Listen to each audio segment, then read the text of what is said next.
Hello, guys. This is my first YouTube channel. This channel is mainly about top sports, non-sports cards, and physical bitcoins. I have been in this field for a while, and I have learned a lot of lessons over mistakes. This channel is this video and channel is not for investment purpose. It is mainly for entertainment. I will share my opinions and ideas about collectivity of sports card and non-sports and physical bitcoins that are on rise. I would mainly focus on the best of the best collectibles, and based on their future promises and steady growth. Again, this channel is just for entertainment purpose, and I'm sharing my own opinion about many different aspects of hobbies and their collectivities. So today, again, this is my first channel, so I'm not as professional as others, but I will do my best to present the information for all of you guys. Hopefully you guys will like it, and if you like it, please give me 5 thumbs up on this channel, and I would really appreciate that. That will encourage me to share more information and keep this channel going. And I'm very confident that people like my content, because I do not like to spend time on things that maybe or maybe not. I'm more into more into reality, based on the future, current, and the past. Actions, basically how the collectivity has have done in the past, how they're doing right now, how they sustain their value, even during the recessions, and how they are going to perform in the future. So this is my most important analysis for selecting any cards. I used to just buy anything and collect anything, and I enjoyed it. But at the same time, I lost a lot of monies. So that gave me a lot of lesson. I did not just learn this lesson just over 1 month or 6 months or even 1 year or 2 years. It took me a while to understand how this whole thing works. So for a lot of people, it is an investment, but a lot of people it is a collection. Either way, you look into the value over the long term. So I always collect for long term, at least for 5 years, at a minimum. And I would like to give it a time. In the meantime, if you buy good cards, if the players are already have the successful past and they're Hall of Fame, and there are a lot of collectible, hobbyists that are willing to collect these cards, then you don't have that much problem. But when it comes to rookies and prospects, sometimes they don't pan out, in the short term.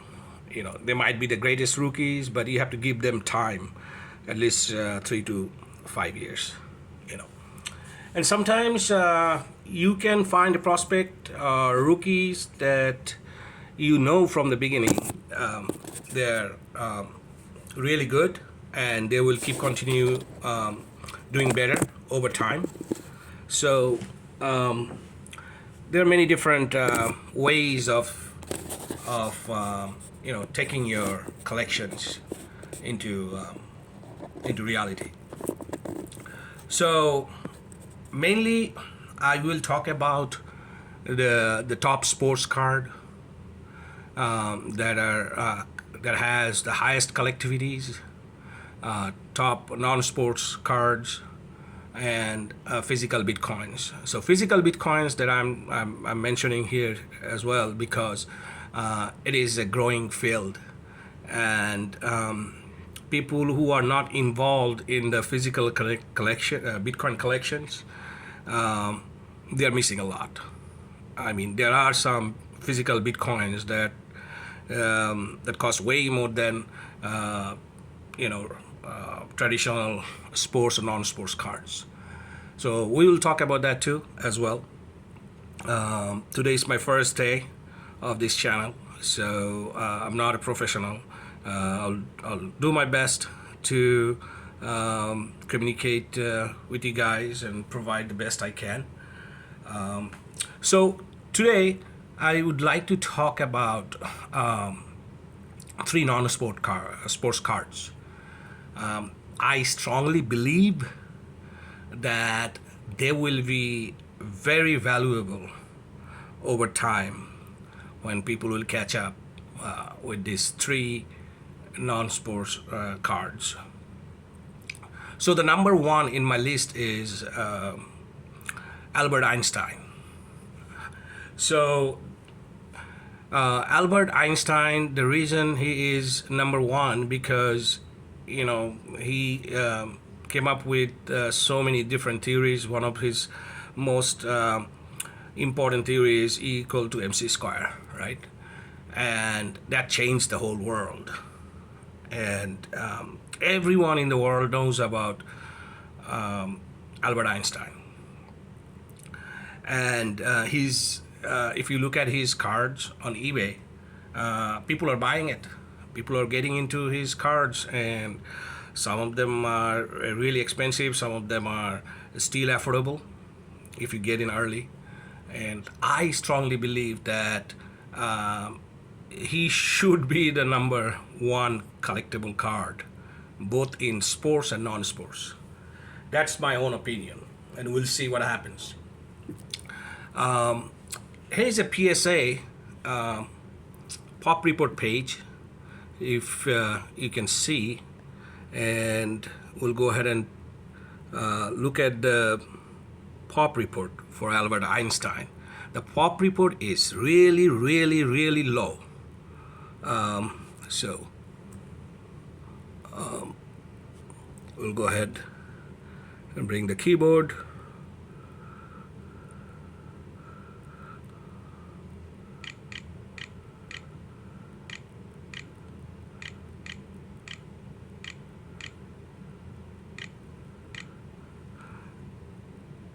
Need to correct that. Okay, I think we're good. So let's look at his pop reports. So as you can see that his first the card came out in 1924, right? So if you look at it, you will see, well, obviously there are many different people in there, like you are seeing, but the one that we are going to focus on, Albert Einstein. So let's look at Albert Einstein.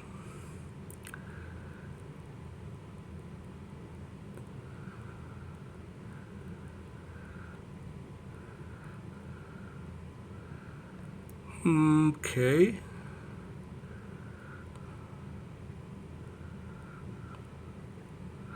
Right there, Albert Einstein. So let's look at his pop reports. So if you can see that there are only 13 cards of Albert Einstein. That is extremely low. And you can also see that there is no 9 and 10. There is 1, 8, 4, 7, 2, 6, and just so many. And he is the greatest person, most famous, most genius, He is the most well-known person in the entire world, and because of him, we have nuclear arsenals, and the nuclear is impacting our life in many different ways. So you can see that, well, Albert Einstein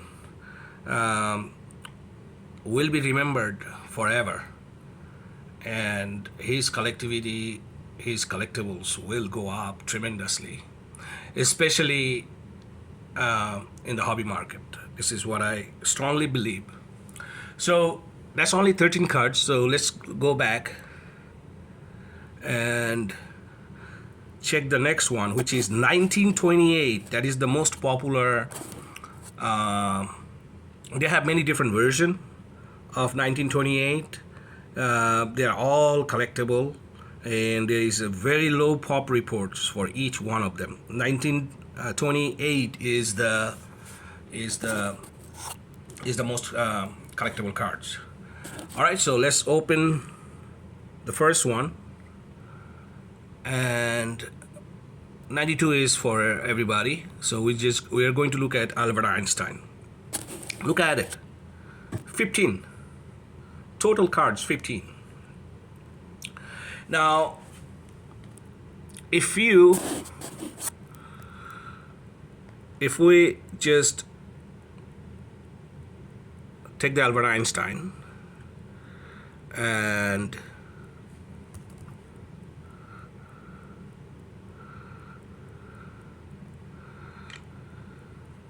just type Albert Einstein,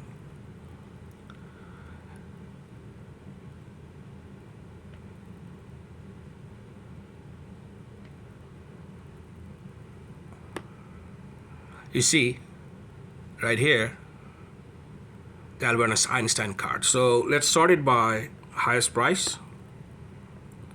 This is how much the Albert Einstein card, that's PSA 8, is probably one of one.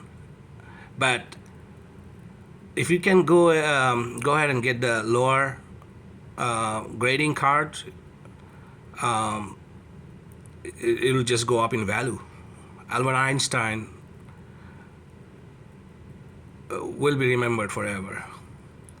So I strongly believe people are missing on a sports card, a non-sports card. This is by far, I think he should be the number one collectible cards of all time. Okay, so next one I have is Isaac Newton. So let's look at Isaac Newton.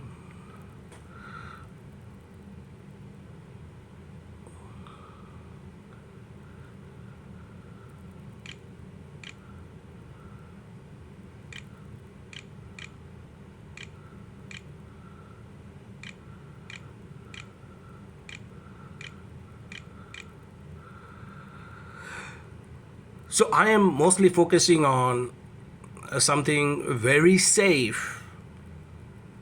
People who really has the biggest contribution, people who has the best records, people who are most famous, and there are almost nothing to lose when I will collect their cards. That's the best, the most of it. So I will also look at that, how steady they hold their value, and will they ever go down, things like that, and how their cards will be impacted when everyone will be aware of them. So all of those things are the factors. So we are looking at Isaac Newton right now. So he's obviously should be the most collectible. His first card came in 1901, Ardens Limited, Guyana. So if you look at the report, pop report, obviously there are many, other people. That's why you're seeing 1998, but that's not for Isaac Newton. So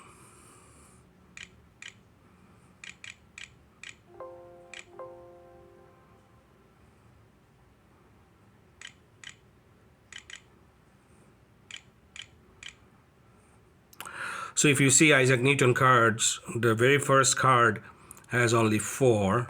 There's 2, there's 1, and there's 7, and there's 16. And there are 1, there are, so there are many other popular people in this time, and they're listed in there. So you understand that now, looking at this pop report, you can see that how valuable they are. They're really rare, and they're the most important people in the whole entire world. Now, there are other companies here, like the cards in 1910. Obviously the pop report will be very less. 1924, obviously there'll be a less. So I would say anything until 1935 would go tremendously over time. So let's look at Isaac Newton.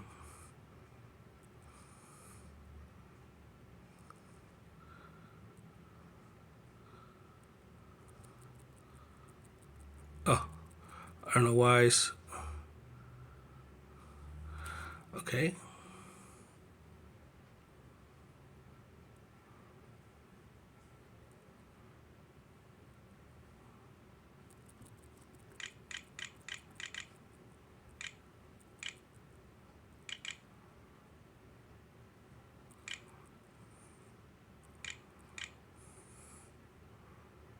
Isaac Newton, PSA.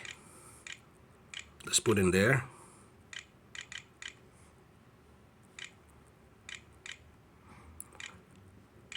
And I will try to make my video improved, next time. But let's just go ahead and focus on this. And if you look at auction, and if you look at the highest, so these are the Isaac Newton card, 1920. Obviously they are lower right now, but if you grade them and if you put it on, they will be collectible. And there's a Best Buy over here that, as you can see, that his 1901 is 6,000 only, and there are other cards that you can see. A lot of times you will see his cards. Here's another card over here, 1924. If I expand that, you can see that how it looks, and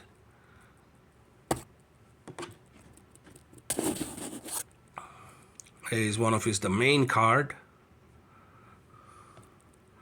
right here. Another person that I think that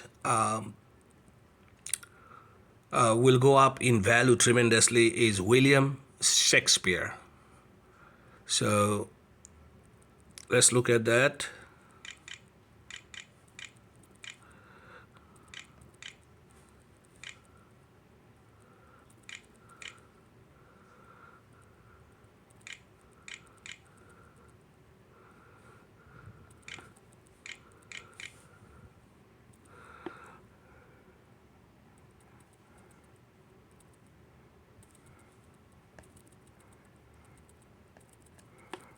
Think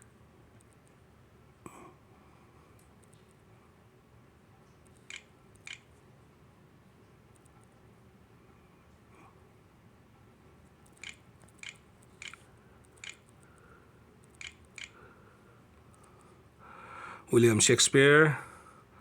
Let's do PSA. Usually look by PSA right after there. It will bring up the card that are graded. So, a lot of times SGC as well, and other too in your search.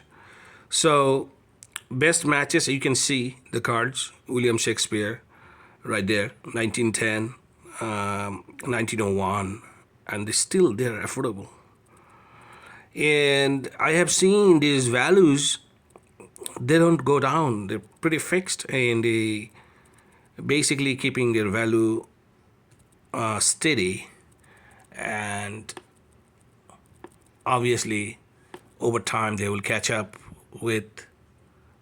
um, with other sports cards, and they will be always collectible, no matter what, due to their contribution, due to their influence in the whole entire world, their popularity, all of that come into play. And so if you put PSA here, you go to auction,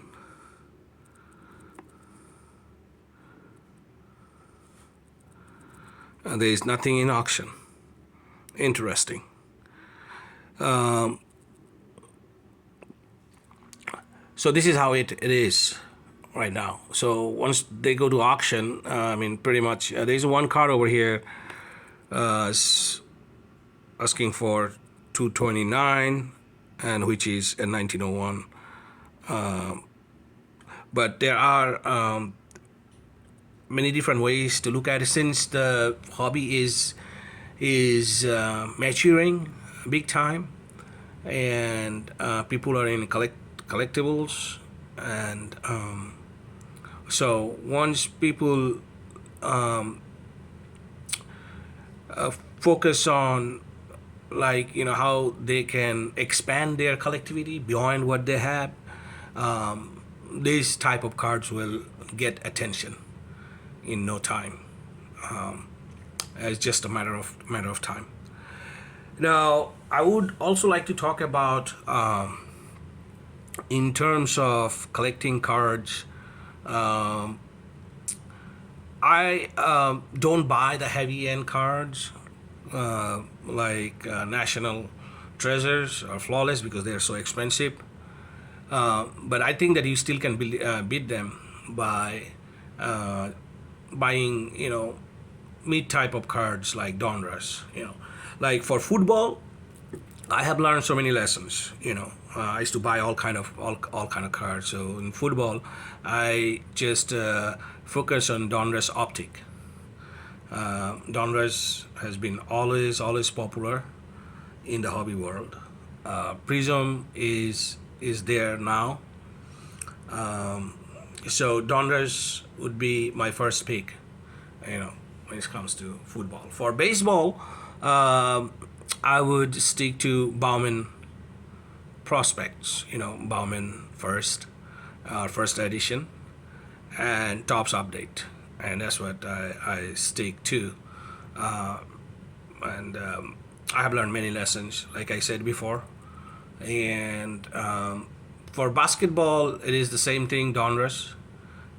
Right now Prism is popular, but how long the Prism will be popular, that's the question. But Donruss is always there. For other cards, other one, there is Kids for Illustration. There are non-sports cards that count. Their rookie cards usually show up there for non-sports, like swimming, hockey, things like that. You can find some good cards in there.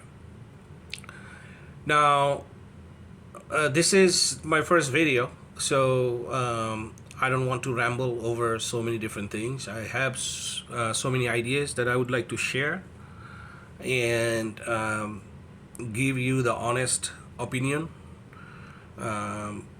and you can take advantage from my experience. And like I said, I used to just join, Brex, buy hobby boxes, blaster boxes, and didn't end up getting nothing. So I just feel like that it is best to buy the cards that you want. You know what you want. When I'm opening box, I don't know what I will get, right? And a lot of times I would not get the money back what I opened. So from my point of view is that you should know what you want, you know. So that's how I do it from now on, and that way I don't waste any money. I know exactly what I want. It is fun to open boxes, but I also learned if I open a box, I would open a hobby box. At least in hobby box, you will find something of everything. May not be the numbered card or serial number, but you would have basis at least, and chance to have an auto and serial numbered. But yeah, if I would spend money, then I would probably gonna get hobby boxes.